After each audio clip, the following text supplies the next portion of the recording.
So welcome back to Hacking Pro Tips. Today we've switched gears a little bit and we're not going into a deep dive in how to break websites, but we're going to look at the legalities of what we're talking about. And to do that, I'm extremely honored to have Amit Elazari here and join me. She is a doctoral candidate at UC Berkeley School of Law.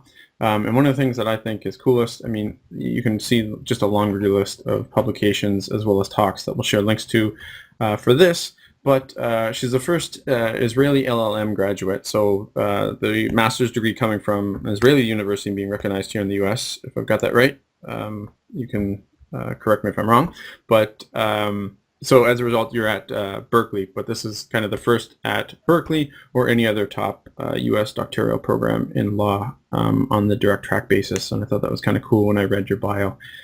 So thanks very much for taking the time to chat today. My pleasure. So I'm not sure how much people have actually followed this. And admittedly, maybe almost embarrassingly, I haven't thought too much about this, and it wasn't until colleagues of mine went to the Enigma conference and saw your presentation, and then I was at B-Side San Francisco as well, saw you talk, and there's been some conversation on Twitter, and I always kind of saw it at the periphery, but digging into it out of those two talks, you're doing some awesome work. I know people like Ed and Mongo have really backed it and have been calling for more people to follow it, so let's dive into that.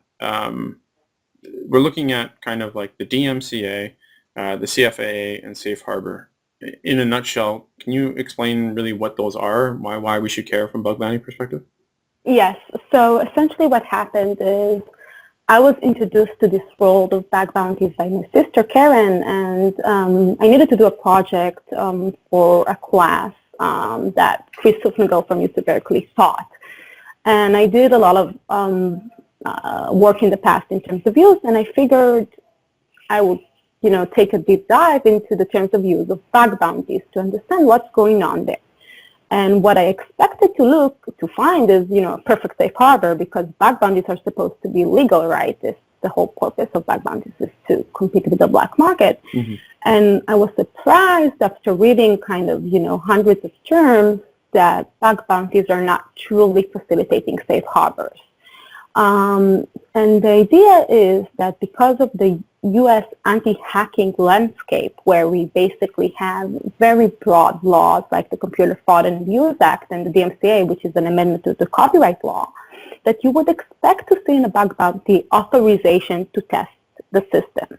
So in a nutshell, in a bug bounty, you are inviting hackers to test your systems, and therefore it makes sense to authorize within the boundaries, the technical boundaries, the disclosure boundaries, the guidelines like minimization of risk and harm for consumers, to create this kind of safe harbor where you're explicitly authorizing access to the hacker to test the system. Okay. Because in the land of U.S. anti-hacking laws, what's important in the end to prevent civil and criminal liability is actually that idea of explicit authorization.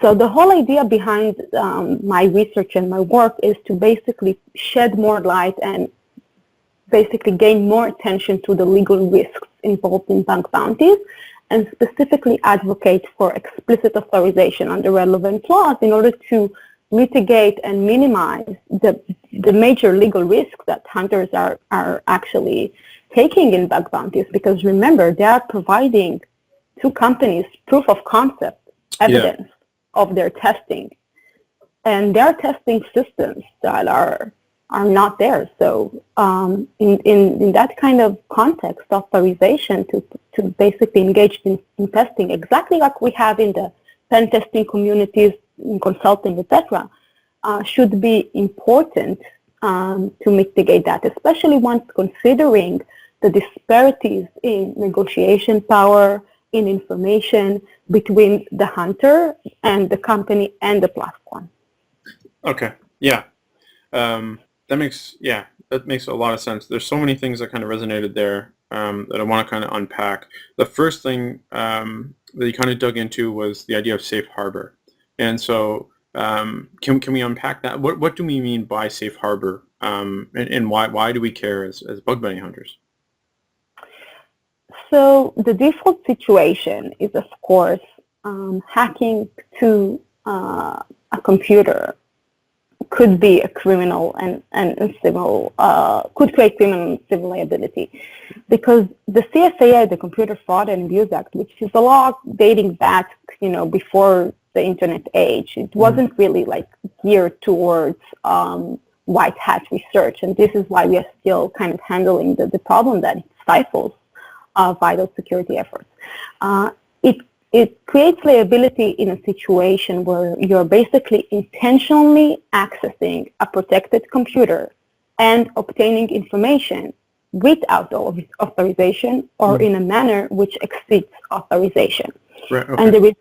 And there is also, it's not just criminal liability, which is basically under the discretion of the Department of Justice and state AGs to pursue, but it's also civil liability. In certain cases where you have damages. And the problem here that most of the definitions of the CFAA, when we're talking about exceeding authorization and what is a protected computer, these are all defined very broadly. So in some circuits in the United States, even a violation of a terms of use could be actually, so attesting, for example, false accounts or false information or scraping in certain circuits, that could be a violation of the CFAA. So just so you understand how broad is the law with respect to that threshold of authorized access. And the DMCA similarly prohibits circumvention of barriers to code as copyright protected creation.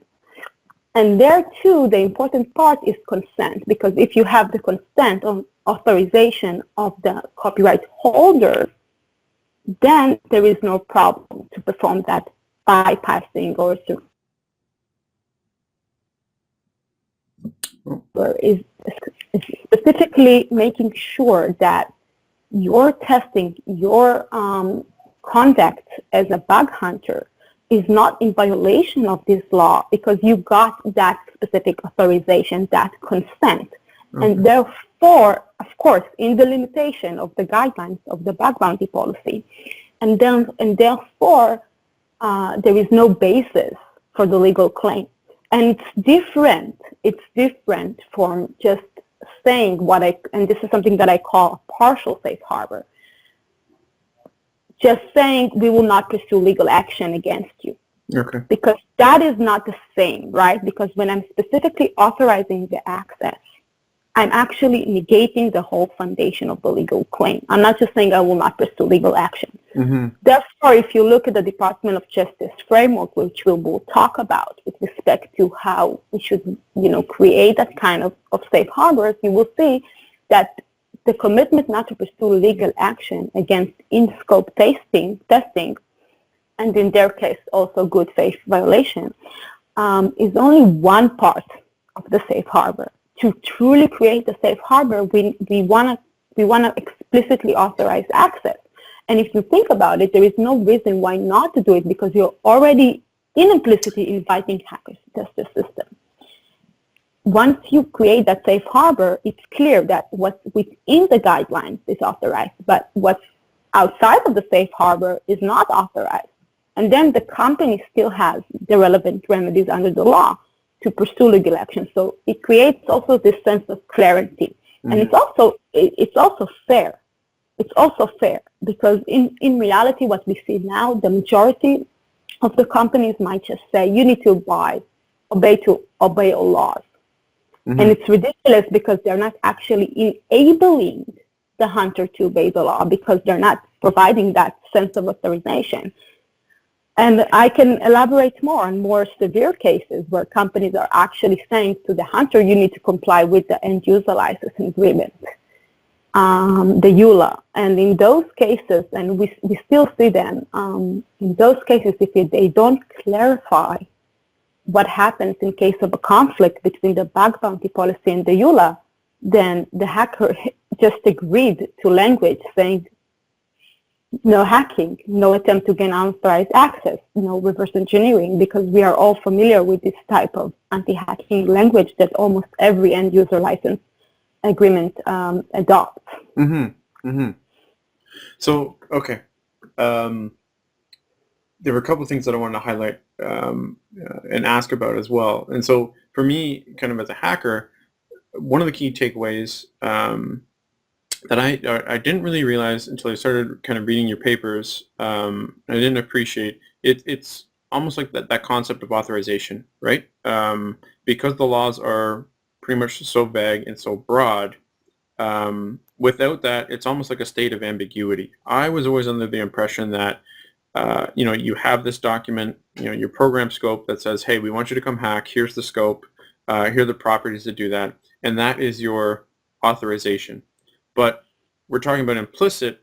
And then when you combine that with something like a EULA or other documents that end up contradicting each other, it's not so much that we're violating the law. It's that we don't know if we're violating the law. And so as a result, if legal action is pursued, we have to argue that we're not violating the law, as opposed to companies just saying flat out, hey, this is what you're authorized to do, which uses the same language as the CFAA. Does that make sense? Yeah, it makes perfect sense. So if you think about it, for years, the whole focus of, bug bounties was around the technical scope. Right. Only in the recent years, when we see rise in legal threats and some bug bounties go sideways, like the DJI case, for example, then there is more awareness to the importance of the legal part and the limitations. If you're running a bug bounty and there is technical scope, there could be a claim that you, of course, this is the scope of implicit authorization you have given. Mm-hmm. But what I've seen is that because of the agency problem, because of the power relations in this economy, when you think about hunter versus company or versus platform, it's important to reduce the legal risk and reduce chances for miscommunication, for confusion by creating that authorization. And to be frank, I started this research before the Department of Justice framework became public, but mm-hmm. It's not just me. In this very important document that the agency entrusted on CFAA enforcement has issued, they also explain that the CFAA is a risk, is a big risk, and this is the type of terms, this is the type of clauses that we want to see there. It's a non-binding, it's a recommendation, but it says a lot mm-hmm. that the Department of Justice suggests that we need to clarify this. So the idea is not, it's if you don't have a safe harbor, then you're definitely at risk and you're violating the CFAA. This is not what I'm saying. Mm-hmm. I'm saying there is no reason why we shouldn't work as a community to reduce the legal risks of white hat hunters that want to follow the rules. That's why they're in a bug bounty. Bug bounties are supposed to be legal. Mm-hmm. And once we do that, once we start focusing more on the legal terms, it creates advantages for both sides, because mm-hmm. now you're clarifying disclosure and you're clarifying the technical scope in more detail instead of using just vague language, which is also a problem. And the hacker knows that this is the scope of authorization, and what's beyond scope is beyond scope, right? Mm-hmm, mm-hmm. Then the company might have the full power of the law. But as you're saying, it's not an issue of, it's clear that without a safe harbor, you would face liability. It's an issue of creating this making sure that bug bounties are fair, mm-hmm. right, for both sides. Because basically when companies are just saying, you need to obey our laws, yeah, they are protecting their own legal risks and they are not taking care of the risk of the hunter. When companies are saying, here's a safe harbor, if you will follow these guidelines, you will not pursue legal action within this testing authorized content under the CFAA and the DMCA, mm-hmm. then if there is if there is going to be some misunderstanding or confusion, then the hacker can show to the lawyer this policy, yeah. and it will support its position, right? So it's about creating a more fair relationship and reducing the risk for the hunter. It's not necessarily, by the way, reducing the risk for the company, because as I said, you are creating clear communication. And if the hacker goes beyond the scope of the program, then you still have the full power of the law, right? But you have made this program fair also for the hunter. And the idea is that in the future, this will not only foster white hat hacking, it will also make sure that the best hunters, the people that care about the legal risks, will be attracted to those type of programs that actually provide hunters with not just monetary incentives, but also legal incentives. Because if things go sideways, having that safe harbor could be not less important than having extra $2,000 or $3,000 in your pocket, right? Yeah. No, that's. I think that's a very interesting case and point to raise, at least from the hacker's perspective. Like, I've always been drawn to programs that have a more comprehensive outline in terms of what they're looking for, right? Because it's always implied that a company kind of knows what they're doing, compared to other ones that are just kind of like, here's a brief sentence, or not sentence, but a paragraph in terms of what we want, right? Because at the end of the day, it's all about trust. And that trust, the lens that I've always looked at is paying kind of quickly and fairly. But there's also that other risk, and maybe it's my own, naivety, not doing this long, but that nobody will pursue legal action, right? And there are some high-profile examples, one specifically with Facebook, I don't think we have to name names, where a person kind of went, from Facebook's perspective, too far. From their own perspective, they didn't go far. They stayed and abided by the policy. But at the time, I still don't think there's any safe harbor language. And so there's ambiguity there in terms of where that line is. And so looking at this, taking it back from a bug hunter's perspective, I think that lens has to change. And so when you're looking for more transparency in terms of what a program is offering, that has to include safe harbor and the legalities, so that you know specifically what you're authorized to do and not authorized to do, so that you don't get a knock on the door. Because my understanding, just as you mentioned, it's not the company that pursues the criminal action, right? It's the DOJ that's going to knock on your door. Whereas the civil piece, right, and you can correct me if I'm wrong, the civil piece is the one that's going to be initiated by the company itself. Yeah. So let me just to clarify that and just remind everybody that I'm not admitted in the United States and I'm not giving legal advice. With respect to the criminal versus civil. And here I will also share with you some links to some of Leonard Bailey's talks from Black Hat and from B-Sides, which are really good. He's like the real expert on the CFAA, coming from the Department of Justice. Of course, Department of Justice and state attorney generals, etc., the criminal justice system is the body that is entrusted on it's entrusted basically on pursuing a CFAA criminal liability claim. But if you take a look at the statistics and if you take a look at their guidelines, you will see that they are not actually in the business of stifling security research when it comes to good faith, white hat, non-damage, non-users, data involved research. And there is a lot of information on that. Private parties are actually, companies are actually the entities that usually abuse the CFAA, right, and usually will actually go after not just white hat hackers, but even whistleblowers and stuff like that. So just to clarify that kind of tension.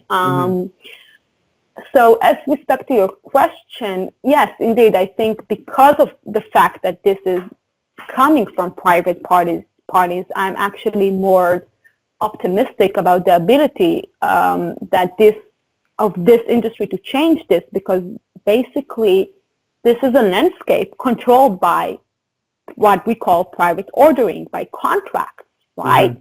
So there is nothing that is actually preventing from the leaders of this industry from adopting a safe harbor in all of the programs. And it's not just that. So you mentioned a very interesting point, which is it's not just the safe harbor, it's also clarifying the rules, providing examples.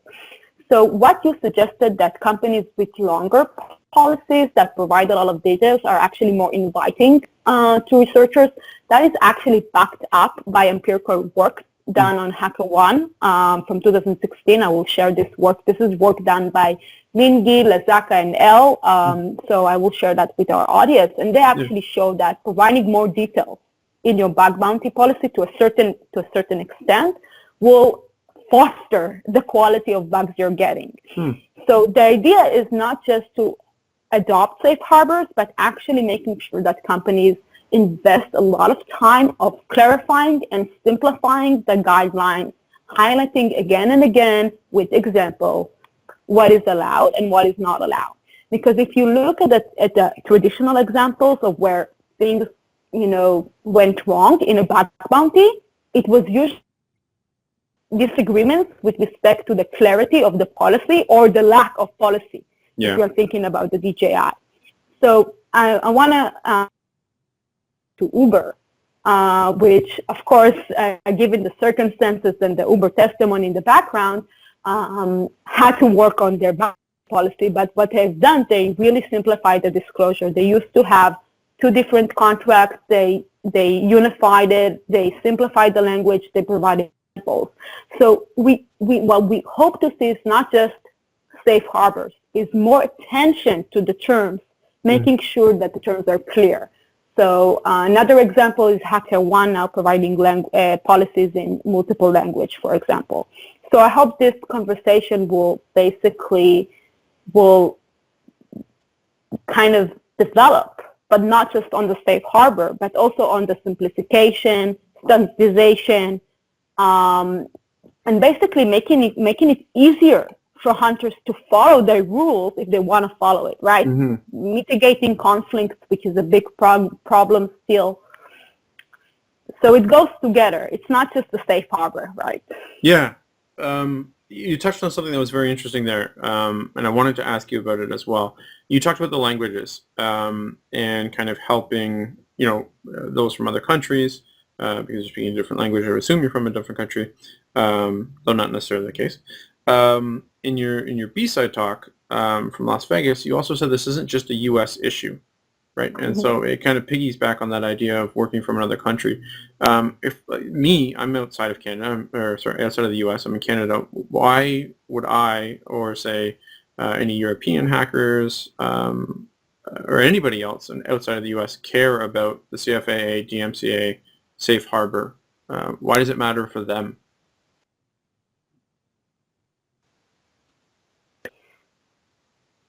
So both the DMCA and CFAA have extraterritorial reach. And this is clarified in case law. This is clarified also in the Department of Justice framework. The idea is that you don't have to be in the United States for these anti-hacking laws to affect you. Because if you're affecting a computer in the United States, even if you're damaging it or accessing it from abroad, it's still a computer that affects U.S. commerce, right? It's still a protected computer. So, and we do have precedent of application of both the CFAA and the DMCA. So this is the main issue. It's important to recognize that U.S. anti-hacking laws are not just focused on United States citizens, right? So, and again, as I mentioned, the CFAA is usually interpreted very broadly. So it's from a legal standpoint, it's kind of a straightforward answer, but our intuition is that laws apply only to the citizens that agreed or that are in the territory of the applicable law, and it's not, when it comes to anti-hacking laws, it's usually not the case, right? Yeah.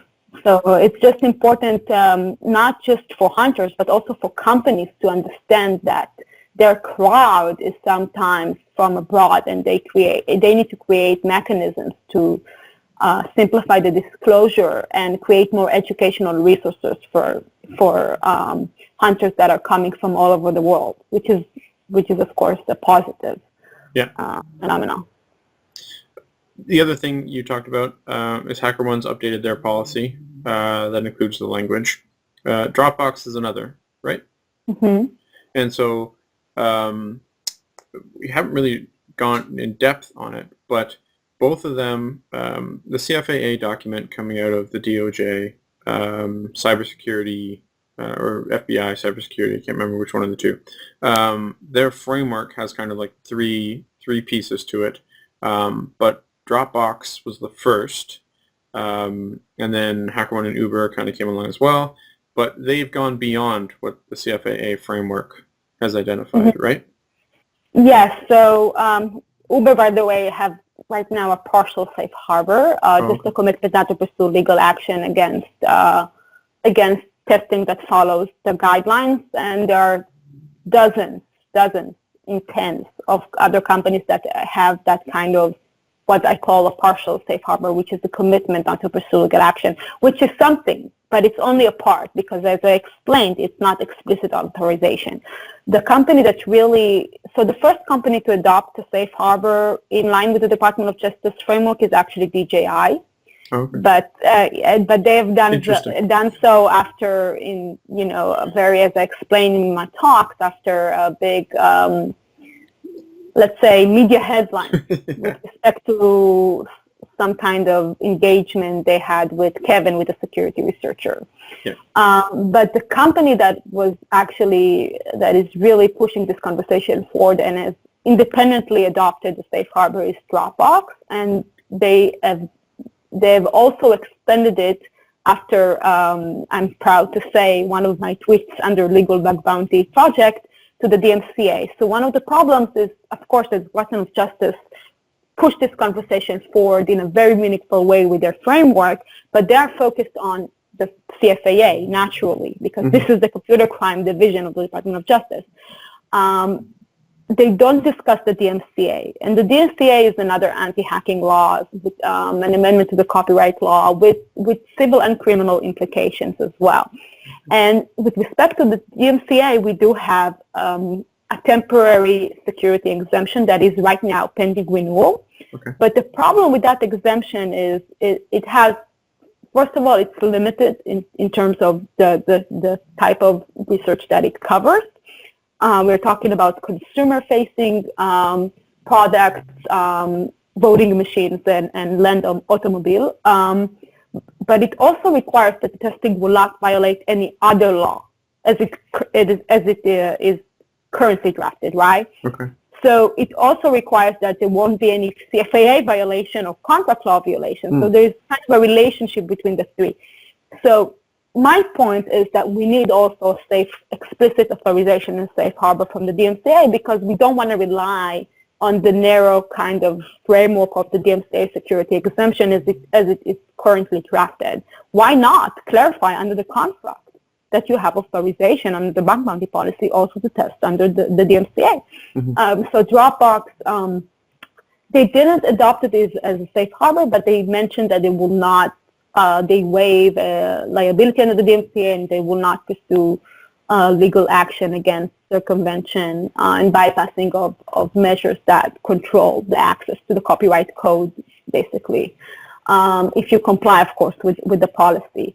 Yeah. It's very important to recognize also the DMCA because, again, the Department of Justice framework doesn't address that. And in my legal bug bounty GitHub project, which is, of course, not legal advice, mm-hmm. I also mentioned state anti-hacking laws, because there are anti-hacking laws in a lot of the states in the United States. And we heard about the recent conversation coming from Georgia. So that's an important thing to remember as well. Mm-hmm. So when you think about safe harbors, don't just think about the CFAA. So one example that I found out just today is apparently there is a company outside of the United States that adopted a safe harbor, but they are outside of the United States, and they mention the CFAA and the DMCA because they're probably looking at Dropbox policy or my project, or they found this kind of language. Mm-hmm. They should also actually applying and looking at their own anti-hacking laws in their territory. So now I'm actually working to expand the Legal Bug Bounty project to relevant jurisdictions around the world, with Europe, India, etc. Okay. Oh, okay. That's very interesting. Yeah, because I mean the conversation has kind of happened here a bit in Canada, and we've looked at. Sorry, I don't know if you can hear that, but my dog is like dreaming in the background, and she keeps making a ton of noise. So that's why I peeked behind me. But we've talking about that in Canada, and looking at what the safe harbor language might look like. But then it's a great point in that you can't just kind of pluck what others have done that might be located in the U.S. Because laws are specifically different. But then even the state reference, like in the United States, is interesting. I'm curious, what's the interaction there? Like even the Georgia example, with them passing a new law. I'm curious what safe harbor language looks like. Like if you adopt the CFAA perspective, I guess it would be law specific in what the state actually enacts, right? And what that language is?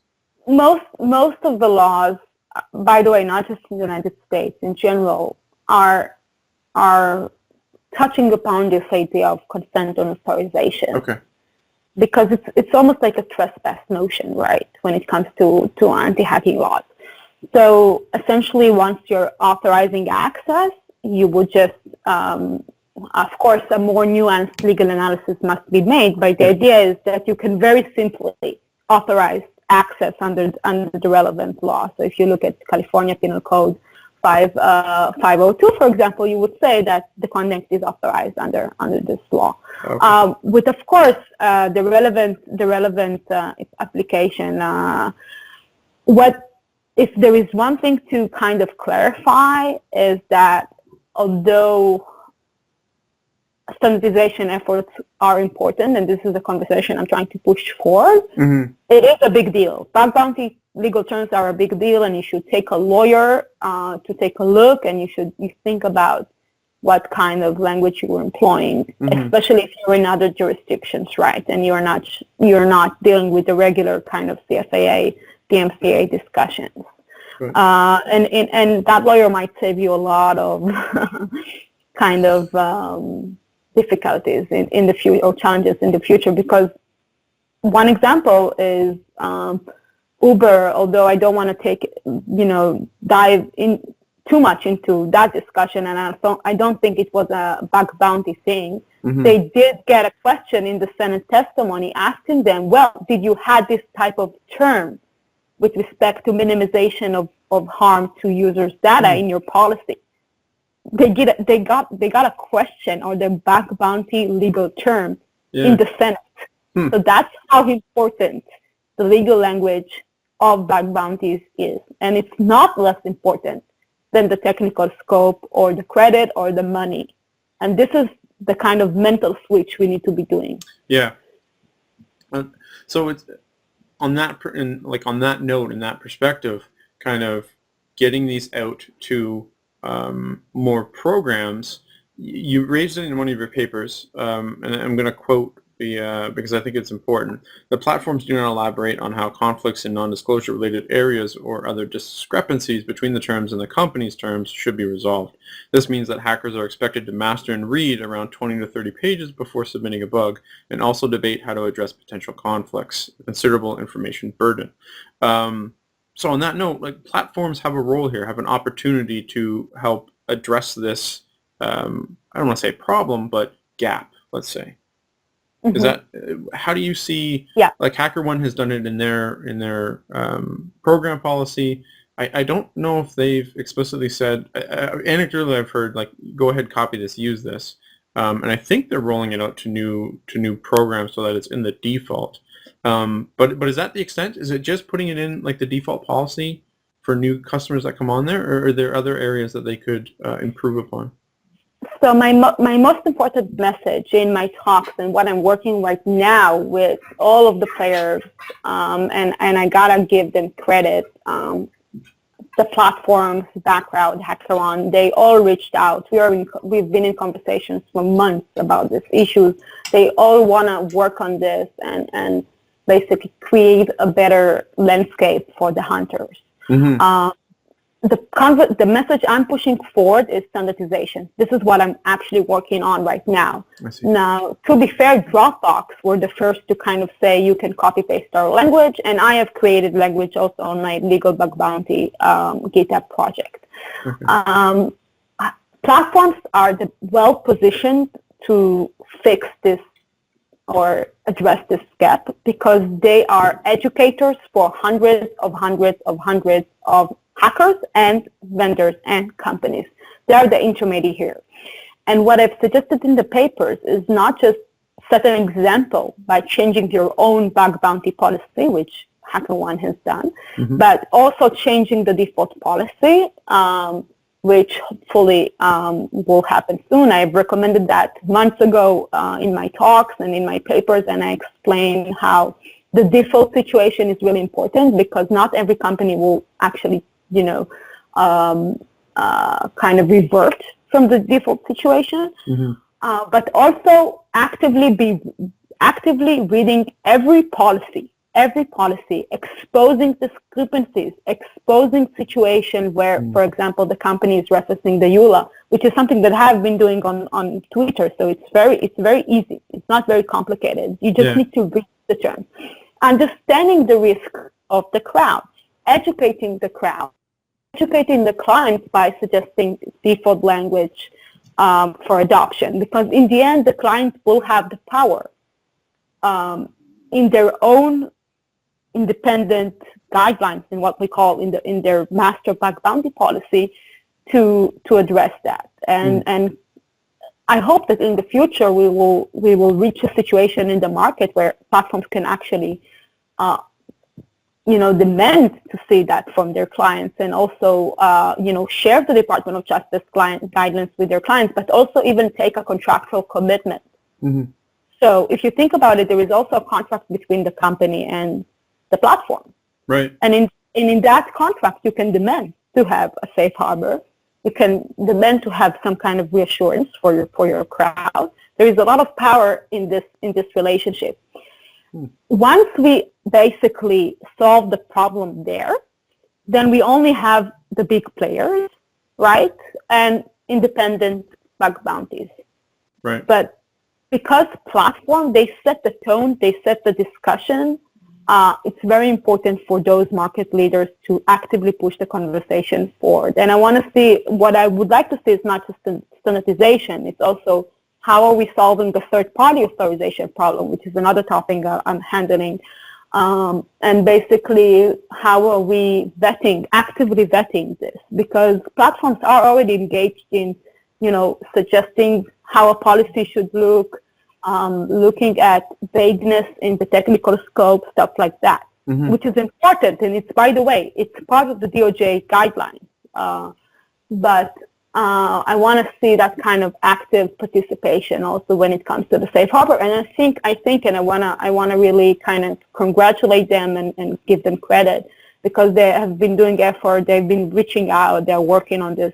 Both platforms are working on this. So hopefully next year will be not just another year of explosion of bug bounties, but a year where bug bounties are not just popular, they're also becoming fair. Right. That's on that note. Like when I was at your talk at B-Sides San Francisco, I think I sat behind Jason Haddix, and I know he was thoroughly engaged because he asked a question at the presentation. And then that was actually how I got to meet you in person, was because I was standing and talking with Jason, and you guys had a quick chat. And then when I went to lunch with Casey, he and I got talking about legalities with bug bounty programs, and he and I have talked a few times about that, especially with some of the high-profile conversations that have come out, like the congressional hearings around Uber. So it's definitely front of mind for the platforms. But it's really interesting to hear how they could be going further. A lot of that stuff I had never considered, and so it would be interesting to see that play out. Specifically for what you mentioned, just fairness, right? For everybody kind of involved, if not anything else. Yeah, and if you look at the paper, there are multiple ideas about creating a reputation. The idea is leveling basically the play field, making sure that hunters get similar with what companies have when it comes to hunters. So that's standardization, reputation, safe harbor, education, all of that. And there isn't a lot I can share because of confidential, like NDAs and stuff like that, but I can definitely say that platforms are aware, actively engaged, actively thinking about this issue. We are all working together to push this conversation forward, and I'm hoping that in a few months we will kind of not just adoption on the rise, but also some other interesting developments coming up in this area of bug bounties. Nice. Wow, that's an eagerly awaited nose. So, I mean, we've covered a lot, and I'm curious from your perspective, like if you had to summarize, like what is it, like the one thing, if a hacker is listening to this and all they did was they listened to the very end, what is it that you would want them to know and take away from this talk? So for me, what I would like them to know is, first of all, the law is important, and you don't want to be in that situation, and you are participating in a bug bounty because I believe you want to do the right thing. You want to wear that white hat, right? My most important message for me to hunters is that they have the power to change this reality. They should not surrender to this take it or leave it mentality. Just, I'm just one person, and because this was important to me personally, I was able, through talks, conferences, papers, all of what I've been doing to push this conversation forward in a way that I believe is really meaningful. So just imagine how much power you have as the crowd. In the end, you are providing the value in this industry. So this is actually something that I'm actively pushing forward. That if you look at my paper or even in my talks, one of the things I explain is that we know from consumer law and from employment law in other areas that when people vote with their feet, or when hackers will vote with their hand and they will refuse to participate in bug bounties with lacking terms, then the market will change. There will be incentive to change the market. So what I would encourage everybody to think about is not just, surrender to this mentality, but actively push the conversations forward by highlighting lacking terms, and you can use my hashtag legal bug bounty, by getting more attention around this issue, and by making sure that everybody knows that you care about this and you want to see that safe harbor. Because personally, I don't think I'm able to do it alone. I think that the only way for this message to actively kind of sink in the community is that private parties, industry platforms, the big companies like Google, Facebook, and Microsoft will align in this message and will participate in standardization efforts, but also for the community to care. Because our experience showed, from example, the DJI example, which I talk about it in my talk, in the very same day that Kevin published his experience, in the very same day, DJI launched a safe harbor.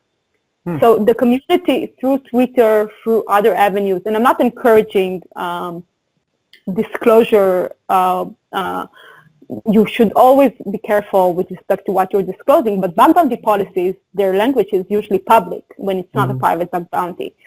So there is a lot of power in what you can do just from making sure that everybody cares about this issue. And within hopefully a few years, it will naturally become the standard. We see like how Dropbox this conversation forward by adopting their safe harbor, and how quickly other players have followed. And you can see all of that in my Hall of Fame. So on that note, you've mentioned kind of hashtag legal bug bounty, the GitHub project, and the Hall of Fame. What are those? So hashtag legal bug bounty is a project I started a few months ago, basically giving some specific examples. Some of them are already covered in my papers, but I just review specific programs. I've done examples in, I believe, Tesla, PayPal, Dropbox, many others, just highlighting some kind of bug in the legal part of the policy and legal advice capacity. So the idea is to create sort of almost like a process.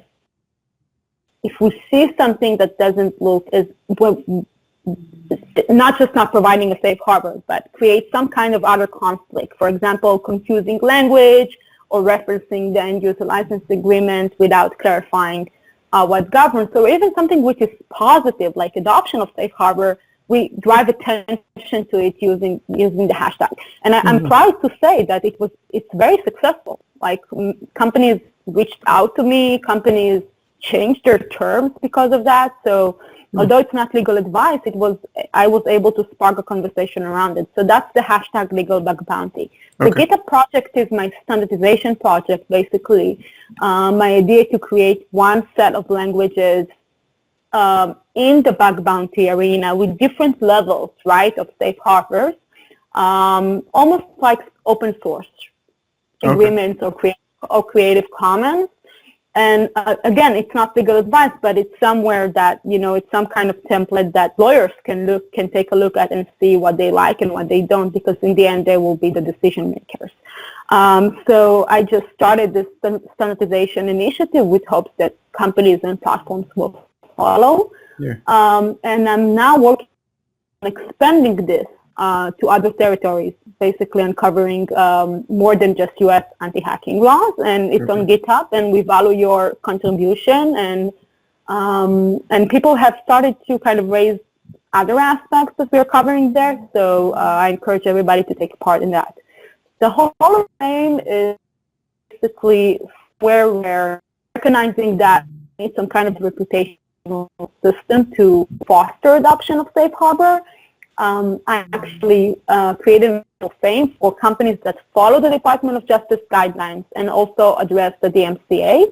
Right now, Hall of Fame includes, I believe, six programs. The companies among them are Legal Robot, I believe, DJI, Dropbox, HackerOne, and Ed. Which has been, Ed, my friend, has been very helpful with respect to the GitHub because I know little of it, so it was helpful in creating that project, and it also runs on his project, Security Tech. So I wanted all the standardization efforts to be in one place. For now, we will see how it develops. So in the Hall of Fame, you would expect to see companies with safe harbors, with links to their policies, with hopes that basically once a company is adopting the safe harbor, the market will react in a way that incentivizes it. So with hope that more hunters would actively go and actually try to test their system, provide them with valuable bugs. And this is how we actually push the conversation forward, by showing that legal incentives matter, right? Right. So that was, and it's my way to actually also track, like how many companies we have. And we are way behind. I mean, we have thousands of, if you consider also vulnerability disclosure programs, there are a lot of policies out there. And right now, the amount of programs that follow the Department of Justice guidelines and address the DMCA are, let's say it's pretty lonely up there. So hopefully more companies will join. And we do have a coin, a challenge coin that Coin, K-O-Y-N, helped to design. And the companies on the Hall of Fame will also get a coin. And I can send you the design. I think you can see it already there. So that's my small way to, try to push this conversation forward. Nice. Yeah, I'm looking at the coin now. It's awesome. I love the bullseye on the one side of it. And I don't think we mentioned, but it looked like Keeper was the sixth company Oh, that yes, of course. So Keeper as well.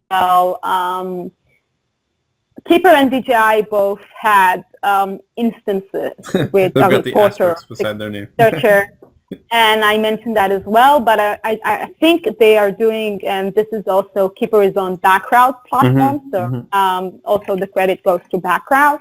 I think that it's important to recognize that given everything that happened, the company is now trying to change the conversation and is actually reaching out to the community, taking a binding contractual commitment. So something that is enforceable in terms of their and limiting their ability to pursue legal action in the future. And I think it is a positive change, and I trust that Background will be able to guide them towards creating trust and working with the community, given all that happened. Of course, my main point, this whole research, is to foster research and not stifle it. And I do think that legal threats it's a big problem in this industry. So in no way am I endorsing that. I'm just suggesting that they adopted a safe harbor, and right now that's the situation of their policy, and the Hall of Fame reflects that, and I think that change, at least, is a positive thing. Well, that's great. Yeah, I was just looking while you mentioned they were on BugCrowd, the link there. One of the things I think is interesting is that their documentation, like their wording, is pretty high up in their program policy. So it's not like it's buried down at the bottom and hard to find. It's very clear right up front that, hey, we consider this authorized under the CFAA and DMCA. Yes, of course, they have that language, and they have earned their place in the Hall of Fame. And yes, of course, and I'm hoping that more companies will join them with respect to the safe harbor adoption part. Well, on that note, I just want to say thank you very much for the time. I wasn't sure how long we'd be chatting. I thought maybe it'd be 20 minutes, but we're coming up on the hour. So that's pretty awesome, because there's a ton to talk about with this type of thing. And it should really be on the forefront of hackers' minds. And hopefully this will kind of bring that to light when we're looking at policies and trying to figure out what to hack on. So thank you very much for your time. I really appreciate it. Thank you so much. It's been an honor and a pleasure.